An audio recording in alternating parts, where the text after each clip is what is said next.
Welcome to Not Milk Never Milk. Subscribe if you're lactose intolerant. Start by confirming your Mac is up to date and supports device updates. This ensures smooth communication. Back up your iPhone to Finder or iCloud now so you can restore if anything goes wrong. Plug the device into the Mac with a certified cable, unlock the iPhone, and tap Trust when prompted. This authorizes the connection. Once done, open Finder or iTunes on older Mac OS and select your device. This is where the update process begins and where you'll control the transfer.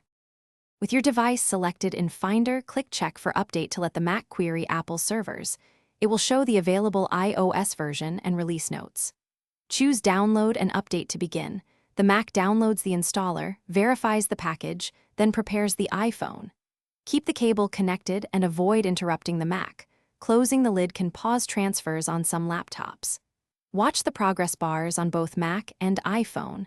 They show preparation, installation, and finalization steps so you know when each stage completes. When the update finishes, the iPhone will reboot and display setup prompts. Enter your passcode, sign in to Apple ID if requested, and verify settings. If the device gets stuck or the update fails, retry by reconnecting, using a different USB port or cable, and restarting both machines. You can also boot the iPhone into recovery mode and update again from Finder. Make sure to restore from the backup you created if data is missing, and contact Apple support only after you've tried these targeted troubleshooting steps. Thanks for watching. If this was helpful, leave a like and consider subscribing. See you next time.